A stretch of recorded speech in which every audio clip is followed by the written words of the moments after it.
How many of you have a bank account? Nice.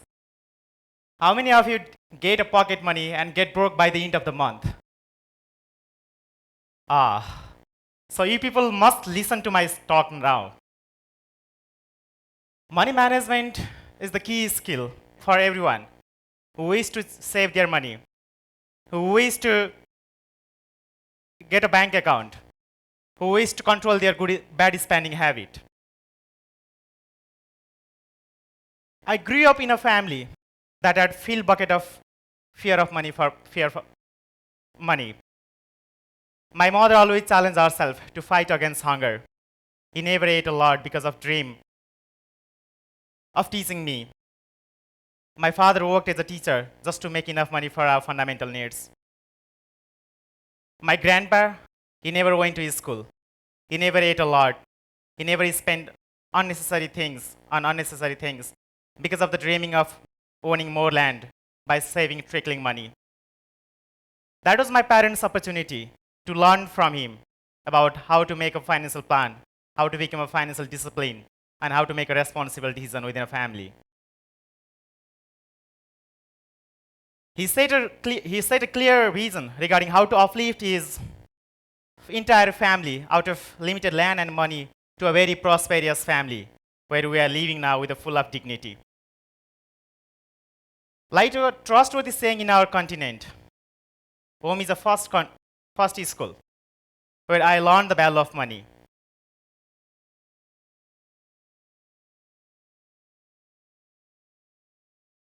Yeah.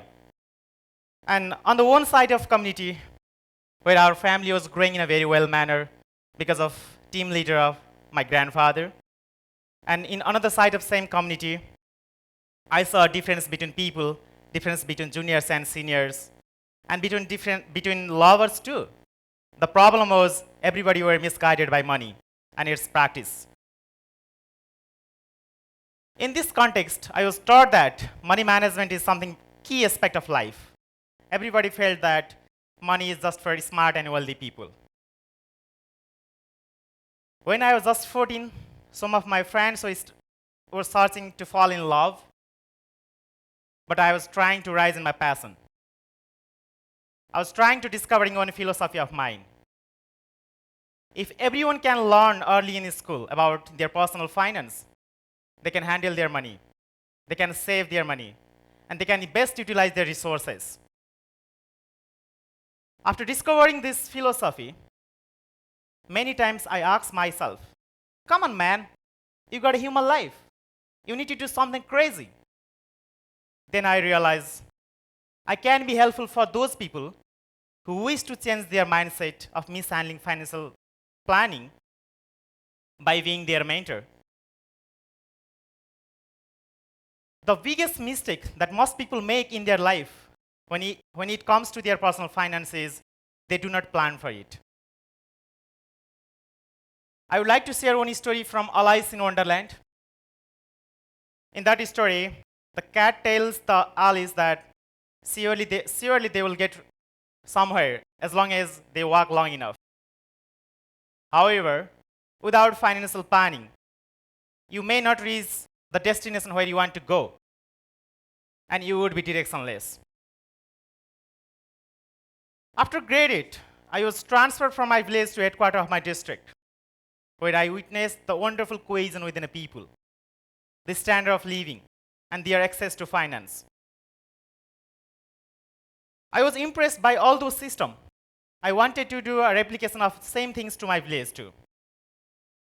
I thought, why I can't learn these things and make a plan to educate people regarding how to use their personal finance, limited resources, and maintain unity in diversity.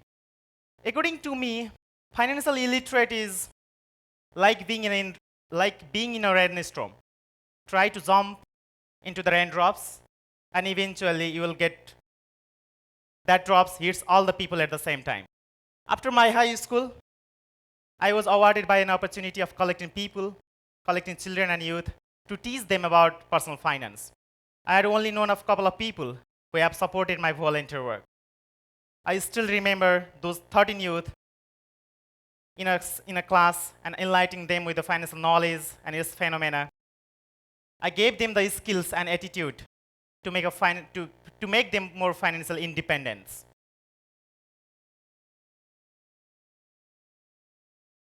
Most of the people to whom I have mentored, they have started to save. How powerful compounding is. They have started to save their money into the bank account.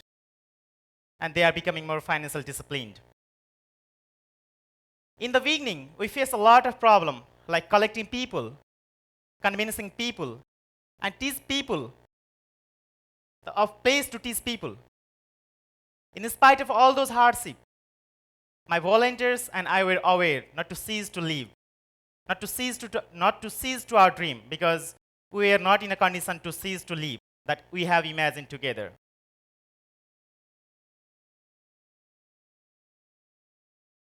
During this moment, someone questioned me about my capacity and technical ability, but I never forgot to lead, as that was my passion.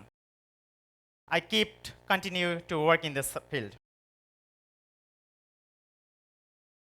During the workshop, so many participants share that the harder part of being financially literate was having the discipline to save money and to control spending habits. When I hear it, I just told them that just let go the mentality of spending money on unnecessary things if you wish to be protected in the future. The function of leader is to create more leaders, not more followers. I did the same. And I started to conduct a training of trainers of community youth. Later on, they help other people to get access to finance. I was aware about my financial status as well. I never ran after money because I learned from my grandfather that the staggering race will never end.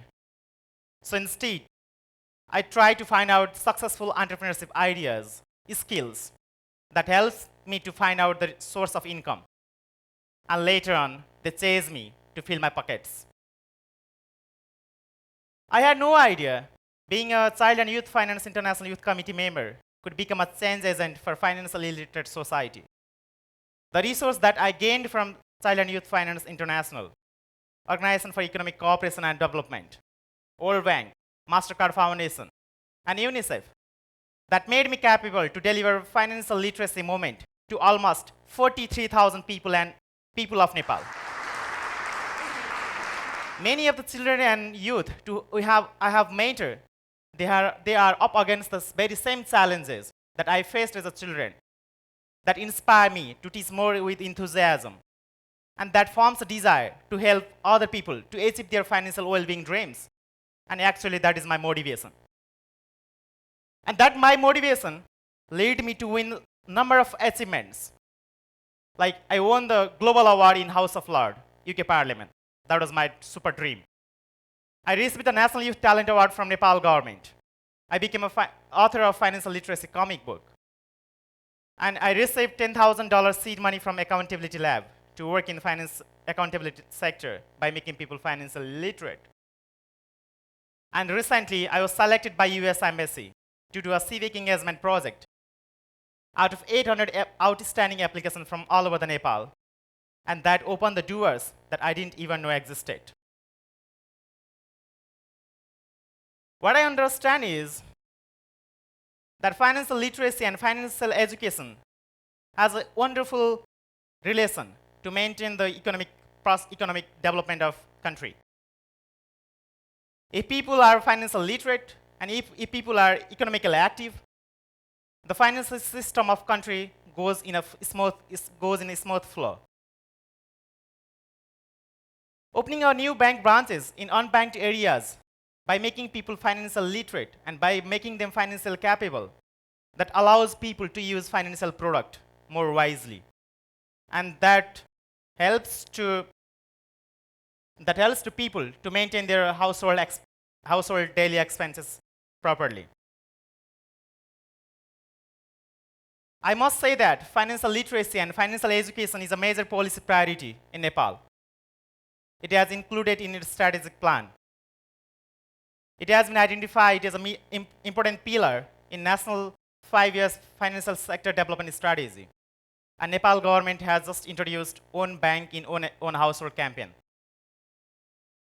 According to Central Bank of Nepal, 61% of adult population are formally financially included. But 18% of adult populations, they do not have any access to formal and financial institutions. Do you know why? Because this is my responsibility to make them financially literate. That is my pure responsibility. I want to emphasize one particular point. If we wish to be a good citizen, if we wish to be a good consumer, then we need to aware about financial literacy things. How banking and financial institutions offer interest rate, why they are advocating for the digital payments, why they ask to update our updated information in their bank account. We need to be very serious because that is our security. That is for our security. We need to be very serious about that. I want to add on my experience, because why financial literacy matters a lot. Everyone knows last year there was an earthquake in Nepal. Before earthquake, I went to the community and I conducted a session, financial literacy session, and some of the people showed their interest to open a bank account, and even they thought about how to do business by doing a collaboration with banking and financial institution. But after the earthquake, I went there and I asked them, did you open a bank account? What was the answer? Can you guess? And they told that no. They were super nervous. They didn't open the bank account. And in the same time, Nepal government denied to give relief money without any bank account. They become super nervous to utilize the remaining resources as well. After seeing those things, I sat for a whole 1 month in the same community, and I mentored them to open a bank account, and I coached them to understand the value of money. And after a few weeks, the people of local government went there to distribute relief material, and in that time, the people of local community asked to the officer of local government, why didn't you bring those relief material in time? Why didn't you give us money? We have a bank account. Why? So this is the example of when we make people financially literate, then they become more accountable and more transparent. And they ask a question to the government if there are any kind of delay in development process. The goal of financial literacy is to increase the financial knowledge. But if we teach people basic financial literacy and financial education as well, that will increase the financial judgment power as well. So by saying this, we must be financial capable as well, not only financial literate. We must be able to choose the product. We must be able to choose the system where we want to invest, this kind of things. So financial education and financial literacy has a mixed kind of effect. Financial literacy has a negative kind of effect for short-term behaviors. But financial literacy has a positive effects in long-term behavior, like retirement planning. Most of the people, you don't think about the future. But if you are doing your saving from right now, you will not worry about the future. That is the positive impact of financial being literate. So I would like to request you, all the audience, to think a moment about how we can educate for our generation about financial literacy and financial education. Because I'm in this path to eradicate the financial illiteracy from all over the world, not from Nepal. Because in small corners of the world, we can make a difference. Thank you.